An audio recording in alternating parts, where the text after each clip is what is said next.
RSS की वफादारी आजादी के पहले और आजादी के बाद कैसा था?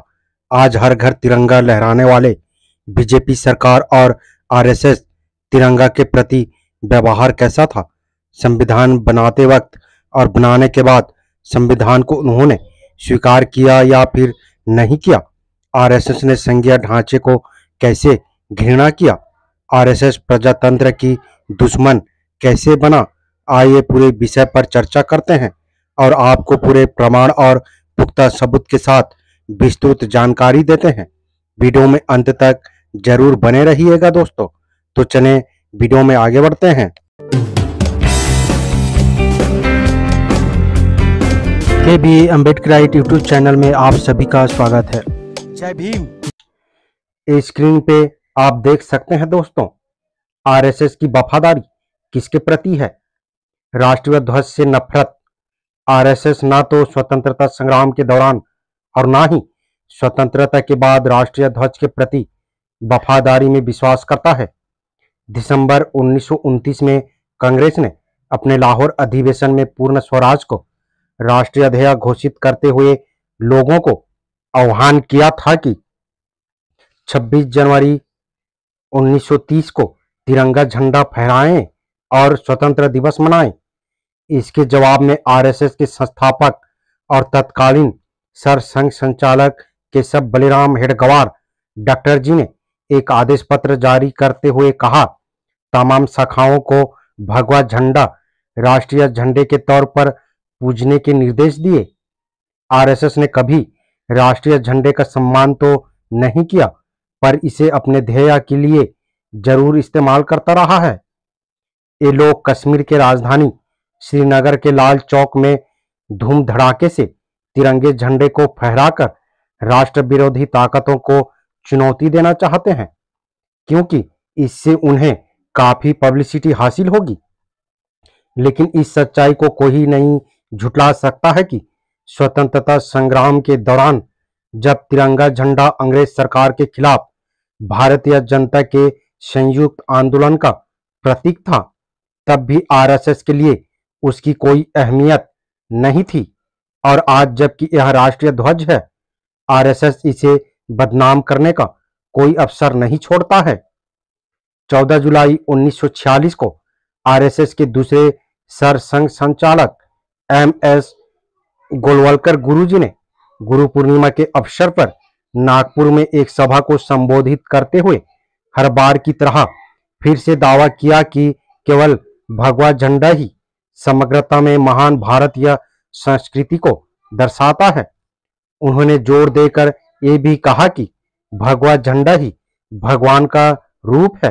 गोलवलकर के शब्दों में हमारी महान संस्कृति का परिपूर्ण परिचय देने वाला प्रतीक स्वरूप है हमारा भगवा ध्वज है, जो हमारे लिए परमेश्वर स्वरूप है। इसलिए इसी परम वंदनीय ध्वज को हमने अपने गुरु स्थान में रखना उचित समझा है। हमारा दृढ़ विश्वास है कि अंत में इसी ध्वज के समक्ष सारा राष्ट्र नतमस्तक होगा। स्वतंत्रता की पूर्ण संध्या पर जब दिल्ली के लाल किले से तिरंगे झंडे को लहराने की तैयारी चल रही थी, आरएसएस ने अपने अंग्रेजी मुखपुत्र ऑर्गेनाइजर के 14 अगस्त सन 1947 वाले अंक में राष्ट्रीय ध्वज के तौर पर तिरंगे के चैन की खोलकर भर्त्सना करते हुए लिखा, वो लोग जो किस्मत के दांव से सत्ता तक पहुंचे हैं, वो भले ही हमारे हाथों में तिरंगे को थमा दे, लेकिन हिंदुओं द्वारा न इसे कभी सम्मानित किया जा सकेगा, न अपनाया जा सकेगा। 3 का आंकड़ा अपने आप में अशुभ है और ऐसा झंडा जिसमें 3 रंग हो बेहद खराब मनोवैज्ञानिक असर डालेगा और देश के लिए नुकसानदायक होगा। स्वतंत्रता के बाद जब तिरंगा झंडा राष्ट्रीय ध्वज बन गया, तब भी आरएसएस ने इसको स्वीकारने से मना कर दिया था। गोलवलकर ने राष्ट्रीय झंडे के मुद्दे पर अपने लेख पतन ही पतन में लिखा, उदाहरण स्वरूप हमारे नेताओं ने हमारे राष्ट्र के लिए एक नया ध्वज निर्धारित किया है। उन्होंने ऐसा क्यों किया, ये पतन की ओर बहने तथा नक्सलीपन का एक स्पष्ट प्रमाण है। गोलवलकर आगे चलकर अपने लेख में उस सोच की खिल्ली उड़ाते हुए जिसके अंतर्गत तिरंगे झंडे को भारत की एकता का प्रतीक मानकर राष्ट्रीय ध्वज के रूप में स्वीकारा गया, उनका कहना था, कौन कह सकता है कि यह एक शुद्ध तथा स्वस्थ राष्ट्रीय दृष्टिकोण है। ये तो केवल एक राजनीति की जोड़ तोड़ थी, केवल राजनीतिक काम चलाओ तत्कालिक उपाय था। यह किसी राष्ट्रीय दृष्टिकोण अथवा राष्ट्रीय इतिहास तथा परंपरा पर आधारित किसी सत्य से प्रेरित नहीं था। वही ध्वज आज कुछ छोटे से परिवर्तनों के साथ राज्य ध्वज के रूप में अपना लिया गया है। हमारा एक प्राचीन तथा महान राष्ट्र है जिसका गौरवशाली इतिहास है। तब क्या हमारा अपना कोई ध्वज नहीं था? क्या स्वतंत्र वर्षों में हमारा कोई राष्ट्रीय चिन्ह नहीं था? निसंदेह वह था। तब हमारे दिमाग से मैं यह शून्यतापूर्ण रिक्तता क्यों? संविधान का तिरस्कार। आरएसएस के स्वयंसेवक भारत के प्रजातांत्रिक और धर्मनिरपेक्ष संविधान में कितनी आस्था रखते हैं, उसका अनुमान आरएसएस की शाखाओं में की जाने वाली प्रार्थना और प्रतिज्ञा से लगाया जा सकता है। प्रार्थना में भारत के धर्मनिरपेक्ष स्वरूप को नकार कर इसे हिंदू भूमि की संज्ञा दी गई है। प्रार्थना के शब्द है, हे वत्सल्य मातृभूमि, मैं तुम्हें निरंतर प्रणाम करता हूँ। हे हिंदू भूमि, तूने ही मुझे सुख में बढ़ाया है। हे मंगलमयी पुण्य भूमि, तेरे हित मेरी ये काया अर्पित हो। तुम्हें मैं अनंत बार प्रणाम करता हूँ। हे सर्वशक्तिमान परमेश्वर, ये हम हिंदू राष्ट्र के अंगभूत घटक तुम्हें आदर पूर्वक प्रणाम करते हैं। तुम्हारे ही कार्य के लिए हमने अपनी कमर कसी है, उसी की पूर्ति के लिए हमें शुभ आशीर्वाद दो। विश्व के लिए ऐसी अजय शक्ति जिसे विश्व में कोई जीत न सके, जिसके समक्ष सारा जगत विनम्र हो, ऐसा विशुद्धशील तथा बुद्धिपरक स्वीकृति हमारे घंटकमय मार्ग को सुगम करें, ऐसा ज्ञान हमें दो।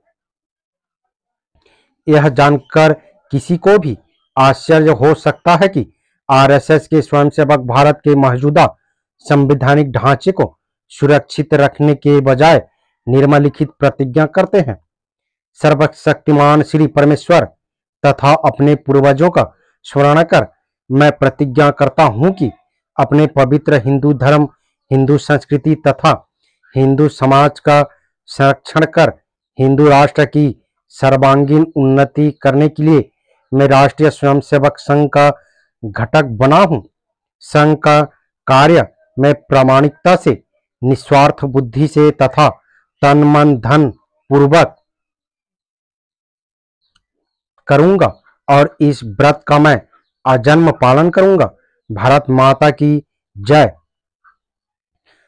भारत के प्रधानमंत्री, गृह मंत्री और अन्य मंत्री जो अपने आप को बचपन से ही आरएसएस का स्वयंसेवक कहते हैं, उनसे इस देश के नागरिक यह जरूर जानना चाहेंगे कि वो एक प्रजातांत्रिक धर्मनिरपेक्ष भारत के प्रति वफादार हैं या इसको नष्ट करके हिंदू राष्ट्र बनाने के काम में जुटे हैं। उन्हें यह जरूर बताना होगा कि वो किसके प्रति वफादार हैं। भारत के मौजूदा संविधान के बारे में गोलवलकर के विचार भी कम चौंकाने वाले नहीं हैं। आरएसएस के इस परम पूज्य दार्शनिक के अनुसार हमारा संविधान भी पश्चिमी देशों के विभिन्न संविधानों में से लिए गए विभिन्न अनुच्छेदों का एक भारी भरकम तथा बेमेल अंशों का संग्रह मात्र है। उसमें ऐसा कुछ भी नहीं जिसको कि हम अपना हक अपना कह सकें। उसके निर्देश सिद्धांतों में क्या एक भी शब्द इस संदर्भ में दिया है कि हमारा राष्ट्रीय जीवन उद्देश्य तथा हमारे जीवन का मूल स्वरूप क्या है या नहीं। संघीय ढांचे से घृणा। आरएसएस भारत के संघीय ढांचे के प्रति कितना समर्पित है, इसका अंदाजा गोलवलकर की पुस्तक विचार नवनीत के एक अध्याय एकात्मक शासन की अनिवार्यता को पढ़ने से लग जाएगा।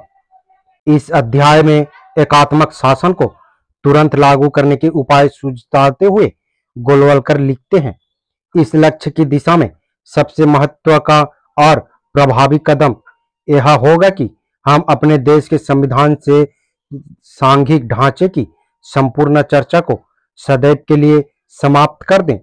एक राज्य के अर्थात भारत के अंतर्गत अनस्वायत्त अथवा अर्ध स्वायत्त राज्य के अस्तित्व को मिटा दें तथा एक देश, एक राज्य, एक विधानमंडल, एक कार्य पालिका घोषित करें।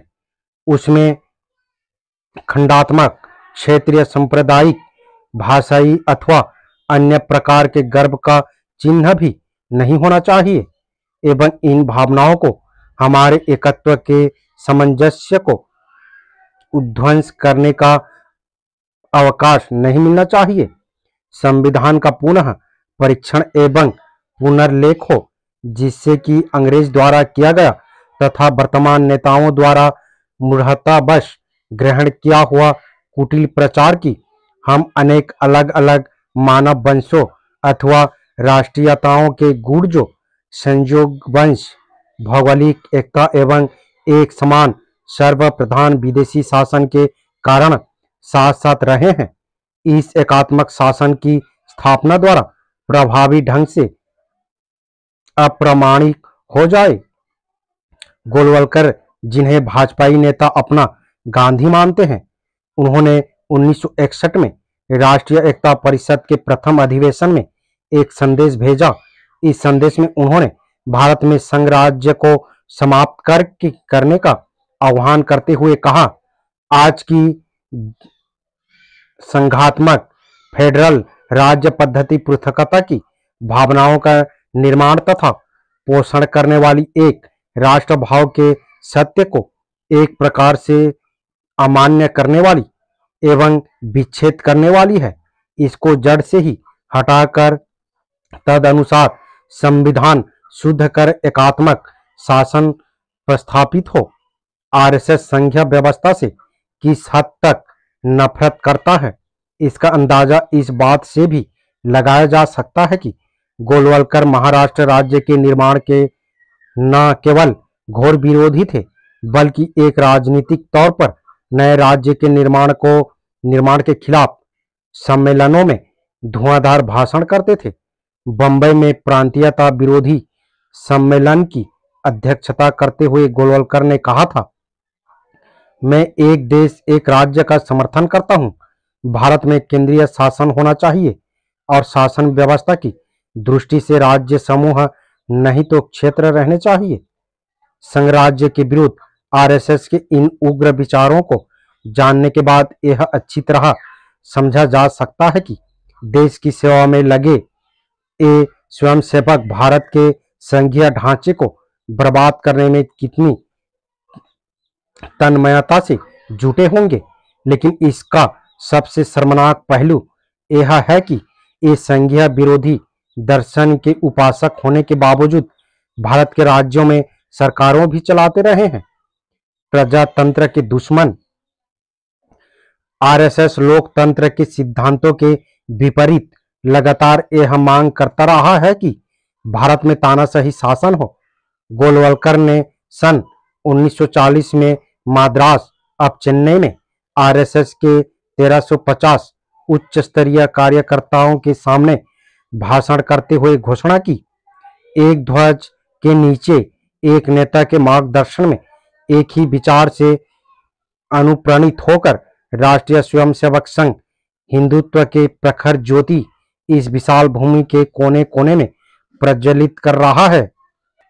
याद रहे कि एक झंडा, एक नेता और एक विचारधारा का यह नारा सीधे यूरोप की नाजी एवं फासिस्ट पार्टियों के, जिनके नेता क्रमशः हिटलर और मुसोलिनी जैसे तानाशाह थे, उनके कार्यक्रम से लिया गया था।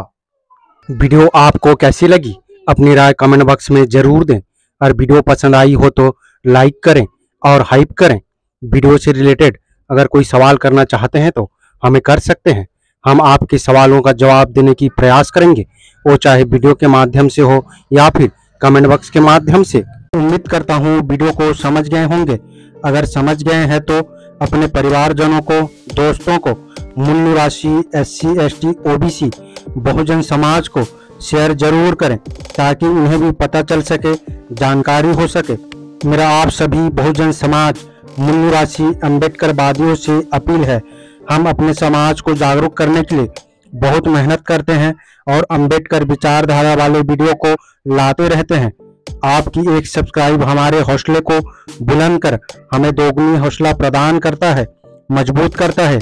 इसलिए आप सभी से गुजारिश है कि हमारे चैनल को सब्सक्राइब करके हमें सपोर्ट जरूर करें ताकि हम अगले नए वीडियो डालें तो आप तक नोटिफिकेशन जा सके और कुछ महत्वपूर्ण जानकारी मिल सके। धन्यवाद। जय भीम, जय संविधान, जय मूल निवासी।